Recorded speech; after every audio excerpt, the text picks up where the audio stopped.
1948 ஆண்டு பிரித்தானிய பேரரசிடமிருந்து இலங்கை சுதந்திரம் பெற்றது.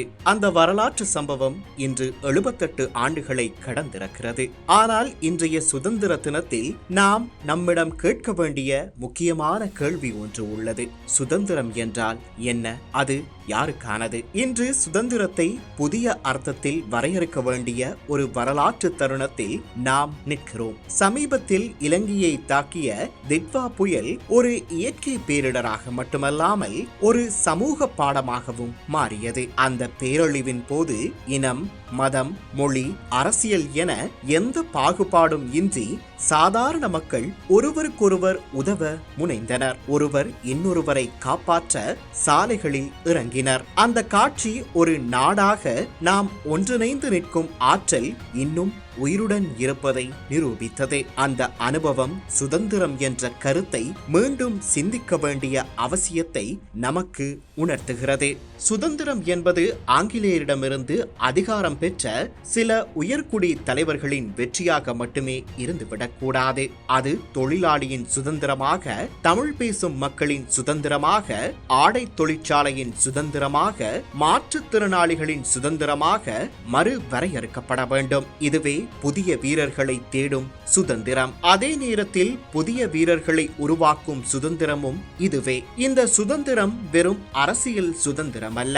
அது சமத்துவத்திற்காகவும் சகோதரத்துவத்திற்காகவும் நிற்கும் மனிதநேய சுதந்திரம். வரலாற்றில் பிரெஞ்சு புரட்சியின் முழக்கம் சுதந்திரம் மட்டுமல்ல, சுதந்திரம், சமத்துவம், சகோதரத்துவம் என்பதுதான். இந்த மூன்றும் ஒன்றிணைந்த போதுதான் சுதந்திரம் உண்மையில் விடுதலைக்கான கருத்தாக மாறுகிறது. இந்த ஆண்டின் சுதந்திர தினம் அதனால் தான் விசேடமானது. இனம், மதம், பிரதேசம் என எந்த வேறுபாடும் இன்றி சாதாரண மக்கள் பொது மனிதனுக்காக ஒன்றிணைந்த ஒரு வரலாற்று தருணத்தில் நாம் சுதந்திரத்தை கொண்டாடுகிறோம்.